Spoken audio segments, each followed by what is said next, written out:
रहे हैं तो क्या पता कुछ कर दे, हम एक उम्मीद से बैठे हैं। तो मैडम मारकाट हमें भी आती है, लेकिन हमारे अंदर इतना वो नहीं है कि हम मारकाट करें, क्योंकि सब महिलाएं हैं, सबके अपने अपने बच्चे हैं, सबने पालने हैं। जैसे वो अपने बच्चे पालना चाहते हैं ना अच्छे से, वो क्या बोलते हैं VIP गाड़ियों में घूमे उनके बच्चे और ये करें वो करें, ऐसे हमारे भी बच्चे। तो मैडम हमारे बच्चों को VIP गाड़ी ना मिले, कम से कम 2 वक्त की रोटी तो चैन से मिले। मैडम VIP गाड़ियों में तो आपको वो फ्री है, आप DTC बस में फ्री जाती हो और आपको बिजली पानी फ्री मिल रहा है, राशन फ्री मिल रहा है। किसको किसको मिल रहा है? सभी दिल्ली में सभी को फ्री मिल रहा है, नहीं मिल रहा। बिजली फ्री मिल रही है, DTC में फ्री जा रहे हैं। अरे मैडम DTC में हम वहाँ बैठो महीने में एक बार जाते हैं हम। हाँ। कहीं आना जाना हो तो महीने में एक बार। DTC रोज तो हमारे काम नहीं आ रही ना। हाँ। बताओ, हम तो रोज काम आ रही है हमारे काम से मतलब। और राशन हमें फ्री मिल रहा है। राशन में क्या फ्री मिल रहा है? हाँ। राशन में हमें क्या फ्री मिल रहा है? 4 किलो गेहूँ, 1 किलो चावल, उससे तो पूरा महीना नहीं चलता ना। दूध आता है, तेल आता है, पानी आता है, नमक आती है, मिर्च आती है, और भी चीजें हैं, बहुत सी चीजें जो आती है। सिर्फ राशन से पूर्ति नहीं होती है, सिर्फ राशन से पूर्ति नहीं होती, बहुत सी चीजें हैं जो जरूरत की है। तो अगर आपको सरकार अगर सैलरी फिक्स करना चाहे तो आप कितनी सैलरी लेना पसंद करोगी? जो मैक्सिमम हमारी बनती है, कम से कम 18,000 तो होनी चाहिए।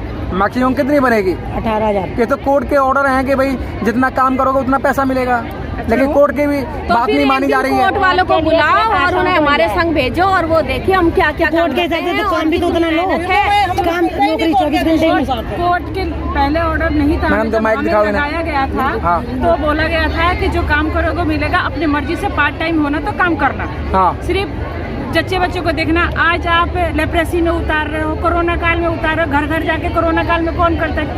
कौन सा डॉक्टर घर घर गया है? कौन सी NM गई है असहाय को छोड़ करके? कौन से गई है ये लोग कोरोना काल में?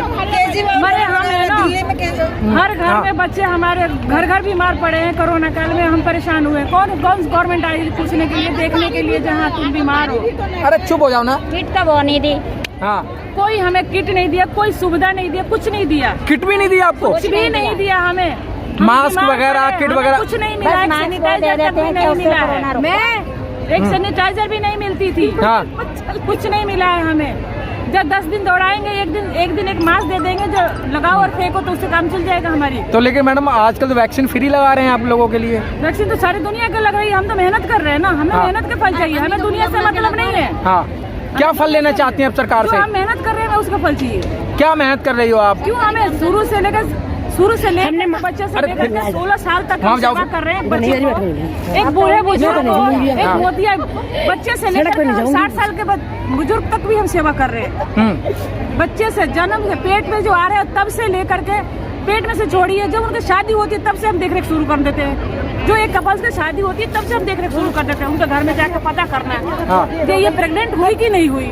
हुई तो 3 महीने के अंदर विजिट करो, कार्ड बनवाओ। शुरू से लेकर 9 महीने तक उनको सेवा करो। अच्छा मैडम, बच्चे होने तक भी उनकी सेवा करो, साथ जाओ, ले आओ, उसमें क्या मिल रहा है हमें? अच्छा मैडम ये बताओ, सरकार को आपका काम पसंद नहीं आ रहा या आपको सरकार पसंद नहीं आ रही? खूब आ रहा है। हाँ। बस हमें सरकार पसंद नहीं आ रही है, उनको पैसा देना हमें पसंद नहीं है। हाँ। काम तो उनको खूब चाहिए। बंधुआ नौकर बना रखा है उन्होंने, तो एक बंधुआ नौकर होता है ना, वो बना दिया हमें वो। लेकिन मैडम जब आपको रखा गया था इसमें, हाँ। तो एक सोशल वर्क के लिए रखा गया था। सोशल तो हमारी मर्जी थी ना। अरे हमारी मर्जी थी उस टाइम पे। हाँ। आपने फ्री होना तो काम करना, हम मजे से कर रहे थे। तब तो हमने आवाज नहीं उठाया ना, 2-4 साल तक तो हमें हम कोई आवाज नहीं उठाए। 5 साल तक नहीं उठाए। जब हमें वो बांधा गया, जब हमें वो काम, अब जो हमें तो हक से बुलाया जाता है जी, आप 10 मिनट में डिस्पेंसरी पहुँचो, तो 10 मिनट में पहुंचना पड़ता है। चाहे हम खाना खाए हैं नहीं खाए, हमारे बच्चे घर में रो रहे हैं कि क्या कर रहे हैं, कैसे है, कोई घर में बीमार है, उसको हमें छोड़ के निकलना पड़ता है। नहीं काम करोगे इस्तीफा दो, ऐसे थोड़ी होता है। 3 महीने का बच्चा छोड़ के गई थी मैं। ऐसे हमारी बहनें काम करके जा रही है। एक घर में कैंसर के मरीज जो उनके सास ससुर पड़े हुए कैंसर के मरीज है, किसी के हाथ पैर टूट रहा है, वो घर के छोड़ करके हमारी पब्लिक की सेवा करने के लिए हम लोग निकल जाते हैं। क्या सरकार को नहीं दिखता कि हमारी गवर्नमेंट को नहीं दिखता ये जहाँ ये कितनी मेहनत कर रही है ये लोग? हमें मेहनत के पैसा चाहिए, हमें ऐसे पैसे नहीं चाहिए, हम अपने मेहनत के पैसे मांग रहे हैं। बस ये गवर्नमेंट को सुनना पड़ेगा, ये हमारे केजरीवाल सर को सुनना पड़ेगा, नरेंद्र मोदी को सुनना पड़ेगा, हमारी मांगे पूरी करनी पड़ेगी, नहीं तो हम जान देने के लिए तैयार है। अरे बाप रे, हम जान देने के लिए। देखिएगा महिलाओं के अंदर, आशा वर्करों के अंदर बहुत तगड़ा रोष है और सरकार से मांग भी क्या रही हैं। सरकार से सिर्फ अपने काम का मेहनताना मांग रही हैं और सरकार जिस तरीके से इन्हें लॉलीपॉप देके और बार बार इनका आश्वासन देके इनको ठगा जा रहा है। 5 सितंबर से लगातार ये रोडों पर हैं और एक तरफ सरकार कहती है कि बेटी बचाओ बेटी पढ़ाओ का नारा देती है, ये भी किसी की बेटी है, ये भी किसी की पत्नी है, ये भी किसी की माँ है, लेकिन सरकार आज अंधी क्यों हो रही है? क्या उन्हें लगता नहीं है कि आगे आने वाले समय के अंदर इनकी ज़रूरत नहीं पड़ेगी? ज़रूरत तो पड़ेगी। केजरीवाल सरकार और केजरीवाल जी, आपको इनके बारे में सोचना होगा। और आज फिर ये आपके सचिवालय का घेराव करने के लिए पहुंच चुकी। मैडम क्या नाम है आपका? मेरा नाम कमलजीत कौर है। कमलजीत कौर जी, आप यहाँ क्यों आई हैं? मैं अपने अधिकार मांगने आई हूँ केजरीवाल सरकार से। क्या अधिकार है आपके? क्या छीन लिया केजरीवाल ने आपके अधिकार?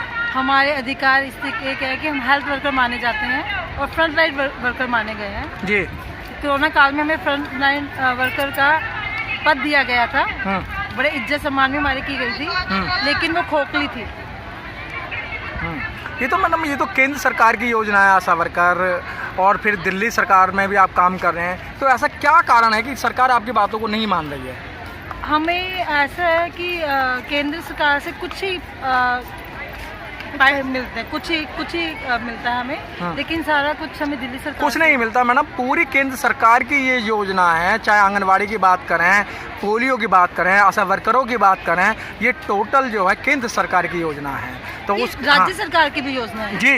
अगर केंद्र सरकार है उसमें राज्य सरकार का रोल अधिक है, क्योंकि राज्य सरकार के कहने से ही हमारी काम करते हैं। हाँ, तो मतलब कोरोना टाइम के अंदर आप पिंक कोट पहनकर और एक छोटी सी थैली लेकर शहर में अकेली आप दिखाई देती थी, लेकिन उसके बावजूद भी सरकार आपके काम को नकार रही है। हाँ, सरकार ने अपने एडवर्टाइजमेंट ज़्यादा किया और हमारी तरफ ध्यान कम दिया। तो क्यों ऐसा सरकार सोच रही है आपके बारे में? सरकार हमें फ्रंट लाइन वर्कर का पद तो देती है, लेकिन उसके अलावा हमें कुछ भी नहीं मिलता। तो क्या चाहती हैं सरकार से आप मैडम? यहाँ मैं सरकार से ये चाहती हूँ, वेतन चाहते हैं। मैं सरकार से वेतन, हम सरकार से वेतन चाहते हैं कि हमें जिस हिसाब से हम काम करते हैं, 24 घंटे का हम लोगों का काम है, ठीक है, और उस हिसाब से हमें वेतन नहीं दिया जाता। तो कितना वेतन चाहती हैं आप सरकार से? कम से कम जो एक मजदूर को वेतन दिया जाता है, दिल्ली सरकार ने निश्चित वेतन दिया गया मजदूर को। कितनी दिहाड़ी दी गई है? 300, 500, ठीक है, उतना तो दिल्ली सरकार हमें देना। हाँ, कितना? 18,000। तो ये तो मैडम सुप्रीम कोर्ट भी ये कहता है और सुप्रीम कोर्ट की भी गाइडलाइन है कि भाई जितना काम उतना पैसा। उसके बाद सरकार फिर आपकी बात क्यों नहीं सुन रही है? पता नहीं, गूंगी बहरी सरकार हो चुकी है हम लोगों के लिए। लेकिन मैडम आपने ही तो सरकार को बनाया था, आप घर घर जाके कहती थी कि भाई केजरीवाल अच्छा है, केजरीवाल सरकार लाओ, बिजली पानी फ्री मिलेगी। तो आप हमने ऐसे कुछ नहीं कहा, कुछ ऐसे लोग, आशा वर्करों की बहुत बड़ी मेहनत थी सरकार बनाने में। हाँ, बिल्कुल थी। हाँ, तो क्या लगता है कि आज आपने 5 सितंबर से लगातार आंदोलन कर रही हैं आप? बिल्कुल कर रहे हैं। और आपने केजरीवाल के घर का घेराव किया, सत्येंद्र जैन के घर का घेराव किया, सरकार को घेरने का काम किया, और आज आक्रोश पैदल मार्च निकाला आपने। बिल्कुल। क्या सरकार पे असर पड़ेगा? उनके पढ़ना चाहिए, बहुत पढ़ना चाहिए। पड़ेगा। लेकिन मैडम आप सरकार पे असर डालने वाली बात कर रहे हैं, लेकिन अरविंद केजरीवाल जी तो अयोध्या के अंदर हैं, वो कोरोना भगाने के लिए यज्ञ कर रहे हैं, वहाँ सरयू नदी पे धूप बत्ती जला रहे हैं, अगरबत्ती जला रहे हैं, जहाँ उन्हें ये अगरबत्ती धूप बत्ती वो आपको दिखानी थी। आशा वर्करों ने कोरोना को भगाने में बहुत बड़ी योगदान दिया। हाँ, बहुत हमने कोरोना में योगदान दिया, कोरोना भगा, और हम ही भगा सकते हैं कोरोना को। ये यज्ञ या कुछ और चीज़ नहीं भगा सकती, वो केजरीवाल का भय है। मैडम कह रही हैं कि हमने कोरोना में बहुत काम किया, लेकिन केजरीवाल हमारी बातों को नहीं सुन रहे हैं। हाँ जी, केजरीवाल हमारी बातों को नहीं सुन रहे हैं। आप इधर बैठो। हाँ। आपने अभी देखा होगा कि फ्री में उन्होंने मेहंदी लगवाई है। फ्री में लेडीजों को मेहंदी लगवाई है। अच्छा। तो एक बात बताओ, फ्री में मेहंदी लगवा कर क्या वो हम बेचारी आशाएं बहनें हैं जो रोडों पे हम हैं, और हमें 3 महीने हो गए हैं, 3 महीने हमारे घर में कुछ भी नहीं है। अब आप सोचो, जब उन्होंने हमें नौकरी पे लगाया था तो ये कहा था कि हमारी आशा बहनें, हमारी कोरोना योद्धाएं हमारे लिए फूल बरसाए।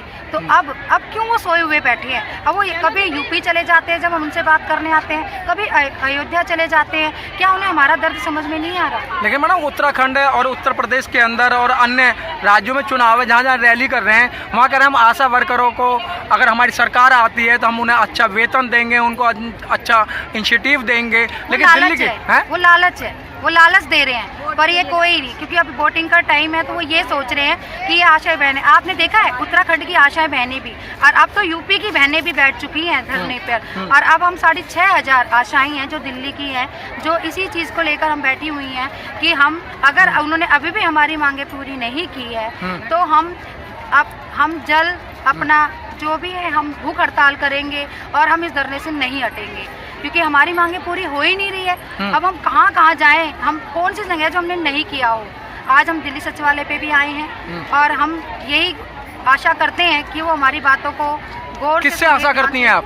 जी, केजरीवाल से कहते हैं हम, केंद्र सरकार से, राज्य सरकार से, क्योंकि दोनों तरफ से हमारे को जो है। मैडम ऐसा तो नहीं है आपकी मिली भगत हो? केजरीवाल जी अयोध्या के अंदर है, आप उनके पीछे आंदोलन कर रही हैं? नहीं सर, नहीं, हमारा कोई वो नहीं। हमने उन्हें पहले ही हमने लिखकर उन्हें इधर हम कोई इलेक्शन से थोड़ी खड़े हैं, ना तो किसी इलेक्शन में। और दूसरा ये है कि हमने पहले ही उन्हें लिखित में हमने दिया है, आगे लेटर दिया है ये करने के लिए कि हम प्रदर्शन कर रहे हैं। वो जब भी हम प्रदर्शन करते हैं वो आउट ऑफ एट क्या हो जाते हैं, मतलब केजरीवाल जी की मजबूरी है कि वो आपको न बात सुन के वो भाग जाते हैं। बिल्कुल बिल्कुल। उस दिन में हम जब हम सीएम के ऑफिस पे गए थे, हम केजरीवाल के वहाँ आवास पे गए थे, उन्होंने ऊपर से कैमरे में से तो देख लिया, पर वो हमारे पास तब भी नहीं आए। तब भी उन्हें आश्वासन दे दिया कि सोमवार तक देखते हैं। इन्हें दो लो। क्या लगता है कि मैडम आप अभी तो युवा हैं, और क्या लगता है कि ये आंदोलन आगे बढ़ेगा या यहीं समाप्त हो जाएगा? आंदोलन बढ़ेगा, क्यों नहीं बढ़ेगा? ये उनके घर तक भी जाएगा और जहाँ जाना है वहाँ तक भी जाएगा। मैडम घर तो गए थे, आपने उनके घर का घेराव करा, फिर आपको आश्वासन दे के भगा दिया। उनका काम ही क्या है? आश्वासन और आश्वासन, बस इतना ही है, और इससे ऊपर नहीं बढ़ते वो। आश्वासन के आगे तो बढ़ते ही नहीं है। लेकिन मैडम एक चीज और भी है ना, अब उन्होंने ये भी तो कह रखा है कि आप लोग काम नहीं करोगे तो सिविल डिफेंस से काम करवाएंगे, वो टीका करेंगी, वो घर घर जाके वो आशाओं का काम करेंगे। सिविल डिफेंस वालों को पैसा नहीं देते? उनके 18 से आशा वर्करों को ना ये लोग महीने में 3,000 रुपए देते, सिर्फ 3,000, और सिविल डिफेंस को एक दिन में 750 रुपए कुछ मिलता है। अगर यही आशाओं को देना तो आशा दिल लगा के काम करेगी, आशा की खुजा थोड़ी ना रही है। तो क्या मतलब आपका मानना है कि जो सिविल डिफेंस और आशा वर्करों में आपस में लड़ाई करवाने के चक्कर में सरकार कुल लड़ाई करानी है? उसने क्यों नहीं कराएगी? जब तक सड़क फुड़ाई नहीं करा लेगी तो सरकार कैसे कहलाएगी? उसका काम है फूट डालो, शासन करो। वो विलय नीति अपना रहे हैं। लेकिन मैडम कहीं देखा गया है कि जो सिविल डिफेंस के जो वर्कर हैं उन्हें भी तनख्वाह नहीं दी जा रही है, वो भी मतलब तनख्वाह के लिए परेशान है। और वो उनके कम से कम एक आश्वासन तो मिला हुआ है, आज नहीं तो कल आ जाएगी बच्चों, लेकिन आएगी जरूर। हाँ, हमारी तो वो भी नहीं है। तो क्या लगता है? वैल्यू तो है, रोडों पे चलते हैं तो लोग ऐसे करके ऐसे देखते हैं और ऐसे कर लेते हैं, उनको चलते हुए देख के हमें तो ये कहते अरे आशा जा रही है, चल हट। क्या है हमारी वैल्यू, क्या है बताओ हमें? लेकिन मैडम एक चीज़ और भी देखा गया है कि आप जैसी कई आशा वर्करों ने ये बताया कि जब हम हॉस्पिटल में जाते हैं तो ANM हमें धुतकार देती है और डॉक्टर हमें अंदर भी नहीं घुसने देते केबिन में। हम लोग गुरु गोविंद वगैरह जाते हैं, पेशेंट लेके जाते हैं, हम लोग कहते हैं हम आशा है तो आशा हो तो सर पे नाचोगी, निकलो बाहर, इस तरीके से व्यवहार होता है। आशा हो तो सिर पर नाचोगी, कौन कहता है ये? सारी ANM डॉक्टर सब, हर कोई, यहाँ तक कि वो पर्ची बनाने वाला जो गार्ड होता है ना वो भी यही बोलता है। तो हमसे अच्छी वैल्यू तो उस गार्ड की है। तो मैडम क्या मांगे, आप क्या मांगना चाहती हो? हमें एक प्रॉपर वेतन चाहिए, जो एक वो मतलब कि जो एक वर्कर का होता है हमें प्रॉपर चाहिए, और हमें अपनी रिस्पेक्ट चाहिए। तो रिस्पेक्ट तो मैडम अपने आप बनाने से बनती है। आप कैसे कहोगे केजरीवाल यूँ कहें कि आशा वर्कर? केजरीवाल का क्या बन रहा था, वो उसे भी तो हमने बनाया है। फिर नहीं मैडम, उन्होंने बहुत लाठी खाई हैं और रामलीला मैदान के अंदर बहुत बड़े आंदोलन करें। जैसे आप आंदोलन करें, उन्होंने सरकार वो उनके चमचों ने खाई नाटक अन्ना हजारे के साथ चमचों ने खाई। लाओ हमारी भी लाठियां मार लो, फिर हमें भी पदवी दे देना। मैं खाती लाठियां, बजाओ मुझ में लाठियां, चलो। और मैडम आप लाठी खाने के लिए तैयार हैं? बिल्कुल, कलेजा रखती हूँ, जिगरा होना चाहिए और मैं रखती हूँ, बजाओ मुझ में। मुख्यमंत्री बनोगी फिर लाठी खा के? अरे मुख्यमंत्री बन के मेरे को ऐसी तैसी मरानी है उनकी तरह। बहनों के लिए कुछ भी कर सकते हैं। तो क्या लगता है आपको, मतलब जिस तरीके से आज आपका एक आक्रोश पैदल मार्च था, क्या लगता है इससे सरकार के कानों पे जू रहेंगी? रहनी चाहिए। अगर नहीं रहेंगी ना, हाँ। उससे ज्यादा डूब मरने वाली, उसके लिए कोई बात नहीं होगी। उसे डूब मरना चाहिए, खुद अपने बच्चे पाल रहा है, हाँ। लाखों में करोड़ों में अपनी इनकम कर रहा है, हाँ। और हमें 3000 रुपए देने में भी उसको चुल्लो हो रही है अच्छे से। हाँ। तो डूब मरना चाहिए उसे। फिर किसे अपने डूब मरना बच्चे, चाहिए? उसके बच्चे, हमारे बच्चे नहीं है, हमें पालने नहीं अपने बच्चे, हम किसके आगे रोना रोएंगे जाके? वो एक दिन में होना लगेगा। इससे अच्छा तो हम किसी के घर का झाड़ू पोछा कर लेंगे ना, 2 से 3 घर बांध के महीने के, वहाँ से ज्यादा पैसे मिल जाएंगे हमें अच्छे। तो क्या लगता है अब आप आज के आंदोलन से? क्या लगता है कि उस शर्मदार की आंखों में शर्म होगी तो कुछ करेगा, नहीं होगी तो डूब मरेगा। एक दिन अपने बच्चों का राशन पानी बंद करके देखिए। लेकिन मैडम सरकार, आप शर्म की बात कर रहे हैं, अगर शर्मदार होते तो ये राजनीति में क्यों आते? अरे भाई, तो